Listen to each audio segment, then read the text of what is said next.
નમસ્તે મિત્રો, હું ચિરાગ પ્રજાપતિ તમારું ફરી એકવાર સ્વાગત કરું છું. મિત્રો, આજે આપણે બહુપદી નામના ચેપ્ટરમાં સ્વાધ્યાય 2.2નો દાખલા નંબર 4 જોઈશું. મિત્રો, દાખલા નંબર 4માં આપણને શું આપ્યું છે? તો આપણને એક દ્વિઘાત બહુપદી આપી છે. એ દ્વિઘાત બહુપદીના શૂન્ય શોધવાના છે અને ત્યારબાદ શૂન્યો અને સહગુણકો વચ્ચેનો સંબંધ ચકાસવાનો છે. મિત્રો, અહીંયા આપેલ દ્વિઘાત બહુપદી આ પ્રમાણે છે કે 4u² વત્તા 8u. બરાબર મિત્રો, આ બહુપદીના આપણે બે શૂન્ય શોધી લેવાના છે અને ત્યારબાદ શૂન્ય અને સહગુણકો વચ્ચેનો સંબંધ ચકાસી લેવાનો છે. તો મિત્રો, શું કરીશું આપણે? પહેલાં તો આ જે બહુપદી આપી છે એ બહુપદીને બરાબરમાં 0 લઈ લેવાનું તમારે. તો શું થશે? અહીં 4u² વત્તા 8u બરાબર 0 લેતા. બરાબર મિત્રો, આટલું તમારે કરી નાખવાનું છે. જો મિત્રો, તમારે કન્ફ્યુઝ થવાની જરૂર નથી. તમે આગળ જે દાખલા ગણ્યા હશે ને એમાં તમારે દ્વિઘાત બહુપદીના 3 પદો આપેલા છે. જે આપણે દ્વિઘાત બહુપદીનું વ્યાપક સ્વરૂપ હતું ને એ આ રીતના હતું કે ax² વત્તા bx વત્તા c, જ્યાં a is not equal to 0. બરાબર મિત્રો, આ આપણું દ્વિઘાત બહુપદીનું જે વ્યાપક સ્વરૂપ હતું એ વ્યાપક સ્વરૂપમાં આપણને 3 પદો મળતા હતા. કયા કયા? તો આ 1, 2 અને આ ત્રીજું પદ. પરંતુ અહીંયા જો મિત્રો, તમને 2 પદો દેખાતા છે. એક તો 4u² વત્તા 8u. તમને અહીંયા ત્રીજું પદ દેખાતું નથી. ત્રીજું પદ મિત્રો નથી, એનો મતલબ શું કે જે તમારું અચળ પદ c અહીંયા જે હશે ને એ તમારું 0 હશે. તમારે એ લખવાની જરૂર નથી. તો માત્ર તમારે શું કરવાનું છે? આ જે બહુપદી આપી છે એના બરાબરમાં તમારે એક સ્ટેપ પહેલું આ કરવાનું છે કે એ બહુપદીને બરાબરમાં 0 લઈ લેવાનું છે. બરાબર મિત્રો, તો એક સ્ટેપ આપણે કર્યું કે 0 આપણે એ બહુપદીના બરાબર લઈ લીધો. હવે મિત્રો, તમારે આગળ શું કરવાનું? તમારે આ જે 2 પદો દેખાય એ બંને પદોમાંથી કોમન બહાર લઈ લેવાનું. જો મિત્રો, હવે તમે ઘણા બધા દાખલા સોલ્વ કર્યા હશે અને તમારી ગ્રીપ પણ પકડાઈ ગઈ છે. તો હવે તમને અહીંયા જોઈને ખબર પડી જવી જોઈએ કે સર 4u² વત્તા 8u આ બંનેમાં 4u કોમન અવયવ બહાર નીકળી જાય. પરંતુ તમને જો હજી ખબર નથી પડી તો હું તમને અહીંયા બાજુમાં એ બંને પદોમાંથી કોમન અવયવ બહાર કેવી રીતે લેવો એ સમજાવું છું મિત્રો. તો શું કરીશું? આપણા જોડે 2 પદો છે અહીંયા. કયા કયા?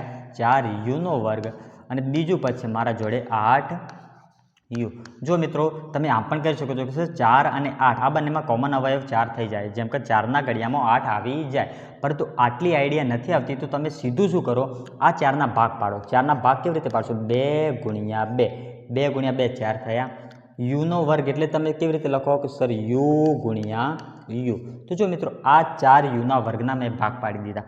એ જ રીતે તમે 8u ભાગ પાડો. તો 8u ભાગ કેવી રીતે પાડશો તમે? 2 ગુણ્યા 2 ગુણ્યા 2 ગુણ્યા u. તો જો મિત્રો, 2 ગુણ્યા 2 4, 4 ગુણ્યા 2 8, 8 ગુણ્યા u, તો 8u થઈ ગયું. હવે તમારે શું કરવાનું? આ બંને પદોમાં જે આટલા તમને દેખાય છે બંનેમાં કોમન એટલે કે સરખું શું દેખાય છે તમારે જોઈ લેવાનું. તો જો મિત્રો, તમે જોશો તો સર અહીંયા 2 ગુણ્યા 2 એટલે 4, અહીંયા પણ 2 ગુણ્યા 2 એટલે 4. તો એક તો આપણો સામાન્ય અવયવ નીકળી જશે 4. તો અહીંયા લખી દઉં છું માટે 4. બરાબર, આ આપણો એક આ 4 બહાર લીધું. બીજું તમે શું સરખું દેખાતું હશે? તો તમને એક તો આ u અને એક બીજું આ u પણ સરખો દેખાતો હશે તો તમે u પણ બહાર લઈ લો. તો જો મિત્રો, તમે અહીંયાથી આ 2 2 એટલે 4 અને આ 1u એ તમે કોમન લઈ લીધો. તો જો અહીંયાથી 4u તમે કોમન લઈ લીધા તો હજી તમને 1u અહીંયા દેખાતો હશે. તો આ 1u જે દેખાય એને તમે કૌંસની અંદર લખી દો u. બરાબર મિત્રો, એ જ રીતે આ બાજુ શું થશે? જો અહીંયાથી 2 2 4 અને આ 1u, તો એ 4u તમે કોમન બહાર લીધો તો હજી તમને અહીંયા 2 દેખાતા હશે. તો આ 2 જે છે તમે અંદર લખી દો અને આ જે નિશાની દેખાય એ નિશાની તમે અહીંયા લગાવી દો. તો તમારું આ બીજું સ્ટેપ થઈ ગયું. એના બરાબરમાં શું લઈ લો? 0. તો મિત્રો, આ આપણું જે કોમન લેવાનું જે સ્ટેપ હતું એ આપણું પૂરું. હવે નેક્સ્ટ સ્ટેપ કયો આવશે?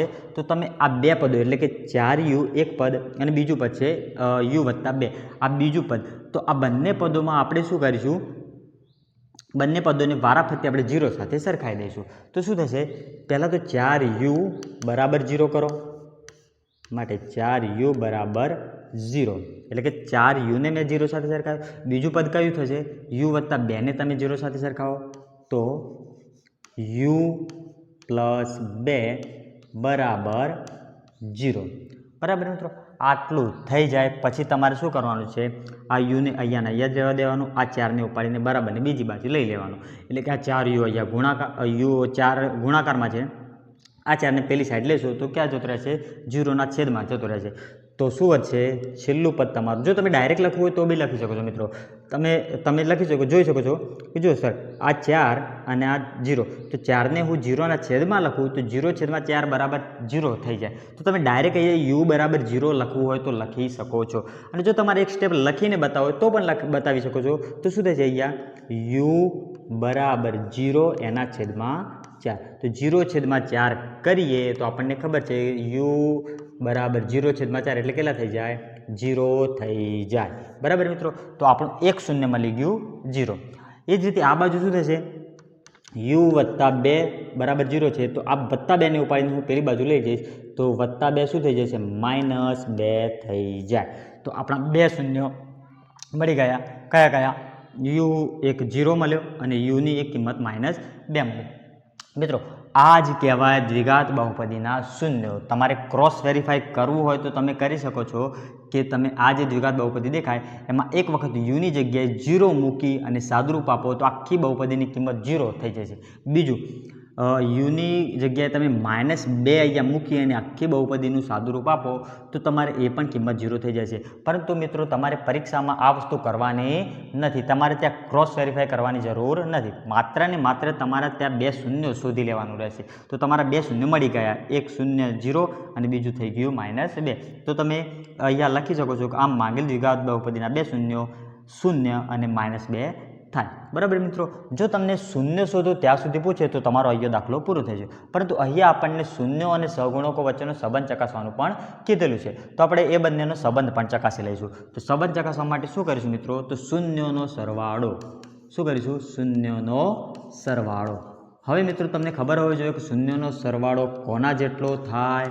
તો તમને ખબર જ છે કે શૂન્યનો સરવાળો એ -b/a જેટલો થાય. મિત્રો શૂન્ય તમે અહીંયા 2 શોધેલા છે, એક શૂન્ય અને -2. તમે આ બંનેનો સરવાળો કરો તો તમારો -2 થઈ જાય. પરંતુ આપણે -b/a ત્યાં લખ્યું છે એના સાથે સરખાઈ અને આપણે લઈ લઈએ. જો મિત્રો 4u² + 8u, એમાં તમે જુઓ તો આ જે 4 છે એને આપણે a કહીશું, આ 8 છે એને આપણે b કહીશું અને જે અચળ પદ c છે એ આપણો 0 છે. તો અહીંયા b શું થશે, તો આપણો 8 થશે. માટે b શું થશે, -b શું થશે આપણો 8. તો અહીંયા હું લખીશ 8 નીચે છેદમાં a શું થશે, તો એ થશે આપણો 4. બરાબર મિત્રો. તો -8/4 તમે આ છેદ ઉડાડો તો તમને મળશે -2.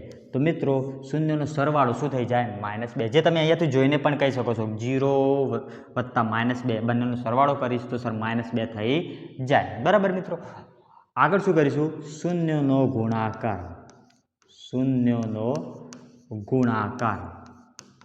તો મિત્રો શૂન્યનો ગુણાકાર પણ હવે તમને ખબર જ છે.